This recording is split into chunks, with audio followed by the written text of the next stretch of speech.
जिस तरह से दोनों तरफ से गहमागहमी कर अमित शाह जी ने मैनिफेस्टो जारी किया, उस पर अरविंद केजरीवाल की तरफ से, पार्टी की तरफ से हमला किया गया, इसको लेकर क्या?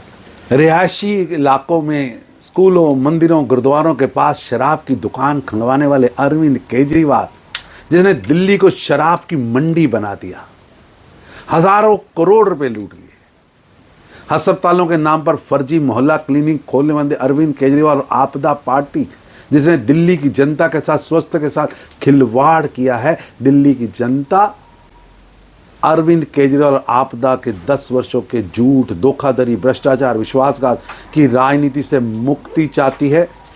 और निश्चित रूप से 5 फरवरी आपदा से मुक्ति और विकास की गाथा को डबल इंजन की नरेंद्र मोदी जी की सरकार बनेगी और दिल्ली को दुनिया की सबसे नंबर 1 वाली राजधानी बनाने के लिए एक माइलस्टोन स्थापित होगा।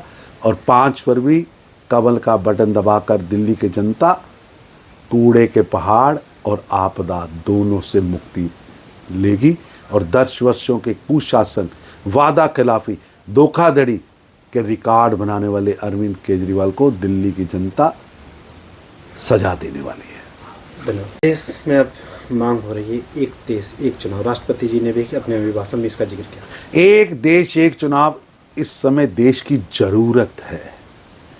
देश के संस्थानों को बचाने के लिए, देश में तेज गति से चल रहे विकास कार्य बंदित ना हो, देश का ह्यूमन रिसोर्स केवल चुनाव में व्यस्त ना रहे और देश के किसी न किसी भाग में हमेशा होने वाले चुनावों के कारण देश के संसाधनों के साथ दोहन, उन्हें बचाया जा सकता है।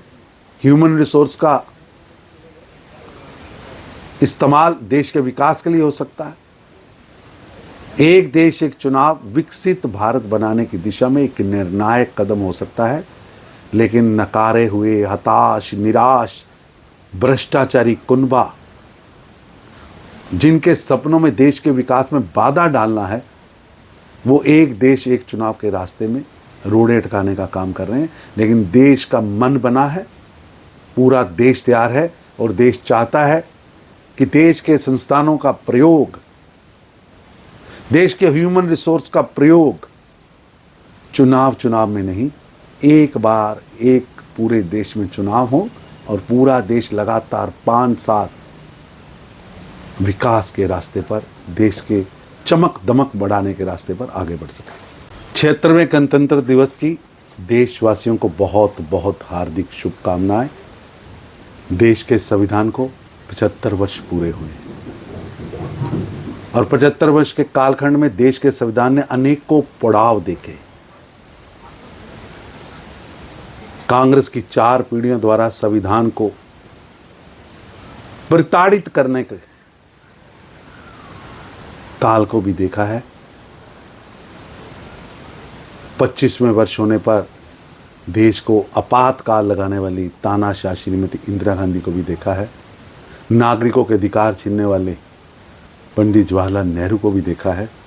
वंचितों को अधिकारों से रोकने वाले राजीव गांधी को भी देखा है और भारत के इंस्टीट्यूशंस को अपमानित करने वाले राहुल गांधी को भी देखा है।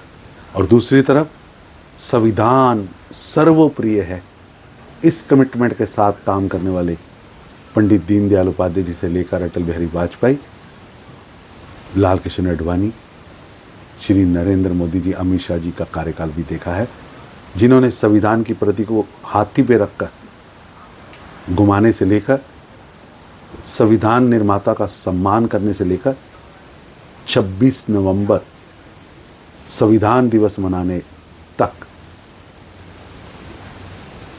बड़े बड़े काम किए। प्रधानमंत्री नरेंद्र मोदी जी के नेतृत्व में देश अब विकसित भारत बनने की राह पर है। 5 ट्रिलियन अर्थव्यवस्था, दुनिया की तीसरी बड़ी अर्थव्यवस्था, गरीब, किसान, युवा, महिला, ये चारों को सामने रखकर संविधान निर्माता डॉक्टर भीमराव अंबेडकर जी के सपने को और संविधान के एक एक अक्षर को पालन करते हुए आगे बढ़ रही है सरकार। संविधान और गणतंत्र भारत का सम्मान कर